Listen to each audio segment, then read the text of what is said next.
البدع والأهواء، أهل البدع العقائدية وأهل البدع السياسية.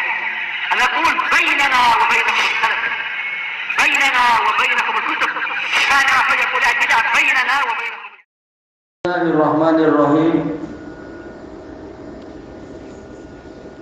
قال الإمام النووي رحمه الله تعالى al-hadisul hadi wassamanu ba'da samanimi'ah 881 wa anhu, yaitu dari Abi Hurairah radhiyallahu an Rasulillah sallallahu alaihi wasallam qala man qa'ada maq'ada, barang siapa duduk di suatu tempat duduk, lam yadhkurillaha ta'ala fi, yang mana di situ dia tidak menyebutkan nama Allah, kanat alaihi minallahi tirah, maka dia akan mendapatkan tirah dari Allah Ta'ala. Tirah yaitu kekurangan atau tuntutan atau penyesalan. Wa manit taja'a matja'a, dan barang siapa berbaring di suatu pembaringan, la yadhkurullah ta'ala fi, yang di situ dia tidak menyebut nama Allah, kanat alaihi minallahi tirah, maka dia akan mendapatkan kekurangan atau tuntutan atau penyesalan yang datang dari Allah. Rawahu Abu Dawud, diriwayatkan oleh Abu Dawud, waqad sabaqa qariban wa syarahna tirah fi, telah berlalu pembahasan ini dan kami juga telah menjelaskan apa makna tirah di situ. Di sini Rasulullah SAW memulainya dengan man. Ini adalah isim syarat yufidul umum, siapapun dia, laki perempuan, tua muda, besar kecil, rakyat jelata ataukah raja dan bangsawan, siapapun kena hukum ini. Hanya saja kalau anak-anak ya belum sampai wajib, istilahnya belum sampai terbebani syariat seperti beban orang dewasa. Qa'ada maq'adan, duduk di suatu tempat duduk. Ini hampir sama dengan pembahasan kemarin, jalasa majlisan, duduk di majelis. Lam yadhkurillaha ta'ala fi, dia tidak menyebut nama Allah Ta'ala di situ. Dijelaskan oleh Al-Mudhiri rahimahullahu ta'ala di dalam kitab beliau Al-Miftah, bahwasanya yang namanya duduk, tidur dan sebagainya ini adalah bagian dari nikmat Allah Ta'ala, karena Allah yang memudahkan kita. Kemudian beliau menyebutkan beberapa dalil, di antaranya adalah firman Allah Subhanahu wa ta'ala, huwallazi ja'ala lakumul arda zalula, dialah yang menjadikan untuk kalian bumi itu lunak, bumi itu senang, dimudahkan. Polanya tidak seperti pola durian misalkan, dan tidaklah semua bagaikan gunung-gunung kecil yang kalau orang tiduran jadi tertancap-tancap barangkali istilahnya, atau jadi sakit tulang belakangnya atau yang seperti itu. Baik. Juga firman Allah Ta'ala, alam naj'alil arda mihada, bukankah kami telah menjadikan bumi itu mihada, mumahad, yang dimudahkan untuk orang berbaring, dimudahkan orang untuk berjalan. Semuanya adalah kemudahan. Orang duduk juga sedap, daripada duduk langsung di atas air atau di atas api atau duduk di atas benda yang runcing. Ternyata banyak tempat duduk yang sedap. Ini adalah nikmat. Maka kewajiban orang yang mendapatkan nikmat adalah menyebut-nyebut zat yang memberikan nikmat kepadanya. Tidak mampu membayar kita, tapi paling tidak kita memujinya, karena ini bagian dari bersyukur. Maka diperintahkan untuk bersyukur dengan cara apa? Yaitu berzikir, duduk berzikir, berbaring juga berzikir. Baik.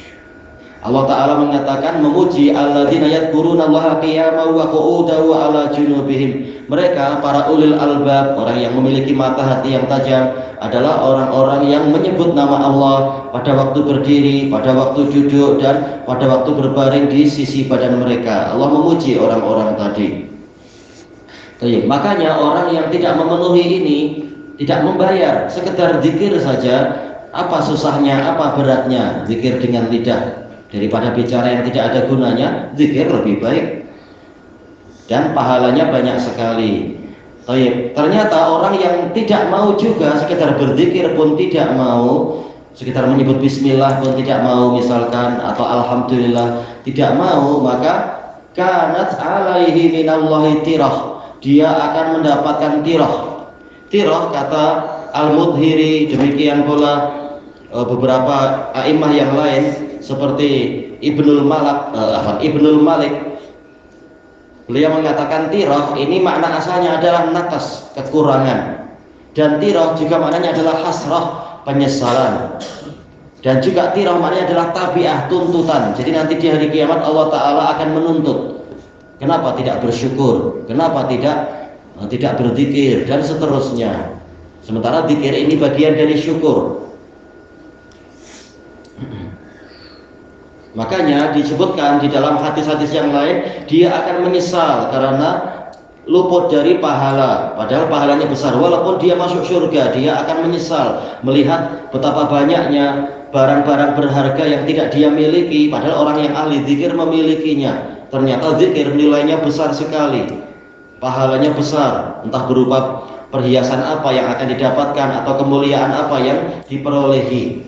Barang siapa tidak mendapatkan itu, dia akan menyesal walaupun sudah masuk surga. Sama-sama punya istana, tapi ternyata kualitinya lain, ternyata barang-barang di dalamnya lain, dia akan menyesal itu. Kalau wanita yang memiliki misalkan bag yang cantik, tas yang cantik, jenama yang sudah bagus, itu gembira. Tapi lihat temannya memiliki jenama yang lebih indah, lebih cantik, lebih kualiti, kadang ada sedikit penyesalan. Bagaimana dengan pahala zikir yang jauh lebih baik daripada dunia seisinya? Pasti akan lebih menyesal lagi itu. Karena Nabi yang mengatakan kanat alaihim hasrah, mereka akan mendapatkan penyesalan, sebagaimana dalam hadis Abi Hurairah yang kita lewati itu, kana lahum hasrah. Dan Rasulullah menggambarkan bagaikan berdiri dari bangkai keledai, menunjukkan betapa buruknya itu. Hewan lain masih mungkin dibuat bag itu, tapi ternyata bangkai keledai tak ada orang yang mau membuatnya jadi bag yang cantik-cantik atau semacam itu, menunjukkan betapa buruknya ini. Itu untuk orang yang tidak mau berzikir tatkala duduk atau tatkala berbaring dan sebagainya. Tidak diwajibkan zikir sepanjang menit, sepanjang saat. Cukup sekali pun sudah disyukuri dan sudah memenuhi apa yang menjadi tuntutan di sini. Selesai pembahasan adab-adab majelis. Sekarang kita masuk ke bab yang baru. Qala al-Imam an-Nawawi rahimahullahu taala. Sebelum itu ada faedah yang bagus dari Imam Nawawi juga, tapi dari kitab yang lain, yaitu kitab Al-Azkar. Beliau menyebutkan bahwasanya hadis ini dan juga banyak ulama yang lain mengatakan di sini ada isyarat, yaitu disyariatkannya, disukainya, bahkan bukan mustahil sampai tingkat wajib, bahwasanya berzikir di majelis itu adalah wajib. Minimalnya adalah sunnah muakkadah.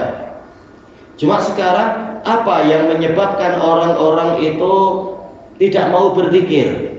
Mungkin karena lalai, dibuat lalai oleh setan, karena memang setan yang suka membuat orang lupa dari keutamaan, lupa dari apa yang penting untuk dia dan dan yang lain-lain, sebagaimana ucapan Yusha bin Nun kepada Nabi Musa, wa ma ansanihu illa syaitanu an adzkurah, dan tidaklah membuat saya lupa dari perkara ini kecuali setan, menjadikan saya lupa dari mengingat itu.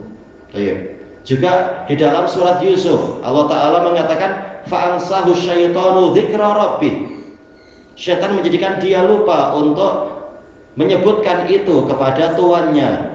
Menurut salah satu penafsiran, menunjukkan bahwasanya memang setanlah yang membuat lupa.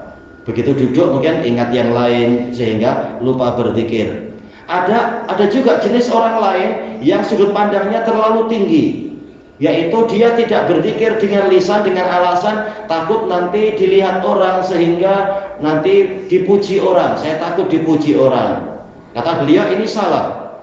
Kembalinya adalah kepada ucapan Fudail bin Iyad, barang siapa beribadah karena manusia maka dia telah berbuat syirik, berbuat riya. Barang siapa meninggalkan ibadah juga karena manusia maka dia juga telah jatuh ke dalam riya. Maka sama saja itu. Berarti yang betul bagaimana?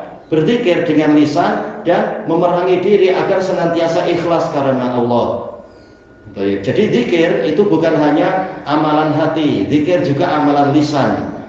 Baik. Makanya Rasulullah SAW mengatakan kalimatani khafifatani alal lisan, saqilatani fil mizan, habibatani ilar rahman, subhanallahi wa bihamdi subhanallahil azim. Menunjukkan bahwasanya zikir itu dengan lisan, hati juga berzikir tentunya. Tetapi lisan jangan sampai terlupakan. Makanya ada orang yang tua mengatakan, wahai Rasulullah, saya sudah tua dan saya tidak mampu banyak beribadah, maka tunjukkan kepada saya satu ibadah yang untuk menjadi pegangan saya. Maka Rasulullah SAW mengatakan, la yazalu lisanuka rataban bidzikrillah. Hendaknya lisanmu terus-menerus basah dengan zikrullah. Menunjukkan zikir bukan hanya amalan hati, lidah juga diwajibkan untuk berzikir. Baik. Kemudian kita masuk kepada bab yang baru. Qala Imam Nawawi rahimahullah al-babul mi'ah wa salasun 130. Babur ru'ya wa ma yata'allaqu biha. Bab terkait dengan mimpi dan bab mimpi dan yang terkait dengan itu. Dan yang bulan-bulan ini sangat populer siapa? Dari kalangan Ahlus Sunnah Salafiyun, tapi memang biasa setiap pemilik nikmat ada pendengkinya, yaitu Syekh Abu Rabi yang di Yaman. Alhamdulillah, saya sering hubungan dengan beliau, tanya masalah ilmu mimpi dan sebagainya. Beliau belajarnya adalah kepada Syekhuna Ammar Al-Khaubani. Ammar Al-Khaubani juga pakar mimpi, pakar ilmu mimpi, punya kitab khusus masalah itu, sudah dicetak. Ya, ini muridnya. Baik. Cerita panjang tentang beliau, yaitu saking hebatnya ilmunya itu sampai sebagian ikhwah kita menuduh ini engkau penyihir kok, karena saking hebatnya. Tapi dibela oleh gurunya, tak, dia bukan penyihir, dia salafi. Cuma memang taufik di tangan Allah Ta'ala. Allah yang memberikan taufik sampai perkara yang sangat detail. Baik. Nah, kemarin beliau sering setiap hari di di statusnya akan menampilkan ilmu-ilmu tanya jawab masalah mimpi. Ada seorang wanita nulis pertanyaan kepada beliau, ini saya mimpi, entah lewat langsung atau mungkin lewat walinya, yaitu saya mimpi saya berjabatan tangan dengan suami saya, padahal suami saya sudah meninggal beberapa tahun yang lalu. Ditakwil engkau akan jumpa suamimu. Ternyata betul, kata walinya, memang dia meninggal dunia setelah itu. Padahal kalau dilihat, apa mengena jabat tangan dengan kematian? Memang aneh. Kemarin, Anda lihat di hari kemarin, beliau menampilkan di salah statusnya itu, tapi tak disebutkan mimpinya apa. Tapi beliau mengatakan dari hasil mimpi yang diceritakan itu, sebentar lagi orang-orang Jepun akan mengalami PKP lagi, dan mereka akan memaksa rakyatnya melakukan perkara yang buruk, entah mungkin vaksin yang justru membunuh mereka atau apa, dan seterusnya. Alhamdulillah. Dan juga anak baca kemarin itu beliau ditanya oleh seorang Yaman, ini saya punya saudara saya mimpi saudara saya pergi ke Aden dengan membawa kain kafan. Maka beliau mengatakan kepada si penanya ini, saudaramu memang akan pergi, memang dia pergi ke Aden, dia bergabung dengan munazzamat, yaitu NGO yang memang sekarang banyak di Yaman itu, untuk menyebabkan kerusakan para wanita di sana. Nah, si penanya mengatakan betul, yang saudara saya memang dia gabung dengan NGO di Aden, memang dia yang sering membawa perempuan Yaman pergi ke Eropa untuk membuka auratnya. Gimana boleh tahu? Padahal sekitar mengatakan saya mimpi saudara saya pergi ke Aden membawa kain kafan. Sampai ke situ takwilnya. Makanya orang yang tak paham masalah ini, dia akan mengatakan ini bagaikan ilmu sihir, bagaikan perbohongan. Tapi kalau orangnya salah, dia tak layak dituduh macam itu. Memang taufik lain-lain. Bisa kalau orangnya memang orang sufi, ya ini mungkin ramalan dari setan. Baik, beliau juga tukang obat, beliau punya racikan obat-obat tradisional, tersebar sampai ke Eropa, sampai ke Maroko dan lain-lain. Sampai ada wanita ngirim surat, ini saya sudah 3 tahun tidak melahirkan, tidak punya anak. Setelah saya suami istri minum obat ini, alhamdulillah kami sudah dikaruniai anak sekarang. Dan juga ada yang masalah jantung, ada juga masalah gula, pakai obat itu Al-Baitul Jadid. Alhamdulillah ternyata Allah kasih kesembuhan. Kalau orangnya sufi kita tak percaya, tapi ini orangnya salah dulu. Ya. Cuma yang orang menuduh dia adalah karena pakciknya memang tukang sihir. Dia mengatakan, saya tidaklah hubungan dengan tukang sihir. Pakcik saya. Baik, kita masuk kepada ini sedikit. Qala Allah Ta'ala, wa min ayatihi manamukum bil-laili wan-nahar. Termasuk dari tanda-tanda kekuasaan Allah adalah tidurnya kalian. Manam di sini dohirnya adalah yaitu masdar mimi, yaitu naumukum, di waktu malam dan di siang hari. Ma'ruf kalau dalam ayat-ayat yang lain tidur adalah di malam hari. Kalau siang hari bagaimana? Yaitu qailulah, tidur sebentar. Apa yang dimaksudkan dengan tanda kekuasaan Allah? Tentunya pembahasannya panjang. Manusia tidak mungkin untuk selalu aktif. Terkadang dia pasti setiap hari dia perlu untuk istirahat. Nah, ketika istirahat itulah maka perut akan menghadam sisa-sisa makanan. Demikian pula akan memperbaiki sel-sel badan yang rusak, diganti dengan sel-sel yang baru, dan seterusnya. Demikian pula jantung kita mengaktifkan otak untuk memperbaiki apa-apa yang perlu diperbaiki dan seterusnya. Dan termasuk adalah masalah mimpi-mimpi itu. Boleh jadi kita siang hari mengalami perkara yang merasuk ke dalam jiwa, kemudian itu diputar kembali oleh otak kita, ya tentunya dengan perintah dari jantung. Diputar kembali gambarannya itu sehingga masuk ke dalam mimpi kita, seperti apa yang kita lihat di siang hari atau seperti yang kita pikirkan di siang hari dan seterusnya. Dan yang lebih hebat dari itu adalah tidak memikirkan apa-apa, tahu-tahu ada mimpi juga. Nah, ini adalah boleh jadi dari Allah Ta'ala. Dan ini akan disebutkan di dalam hadis-hadis yang akan datang. Betul-betul taufik dari Allah atau isyarat, mubasyirat atau peringatan dari Allah Ta'ala agar orang itu berhati-hati atau agar orang itu bertaubat dan seterusnya. Ya kemarin juga Anda lihat, karena ini ilmu juga kan, kita dapat faedah banyak. Beliau menyebutkan di statusnya ada seseorang nulis surat pada beliau, saya mimpi saya kencing tapi keluarnya adalah berak. Langsung beliau mengatakan engkau harus tobat dari itu lutiah, dari homoseksual. Langsung orangnya diam. Kena lah itu. Baik, itu tahun beliau sekaligus memberikan nasihat. Jelas mimpi-mimpi seperti itu adalah peringatan dari Allah untuk pelakunya masih ada kesempatan bertaubat dari kekejian tadi. Ini adalah tanda kekuasaan Allah. Baik, kelanjutannya di masa hadapan insyaallah wallahu a'lam. Walhamdulillahirabbil alamin.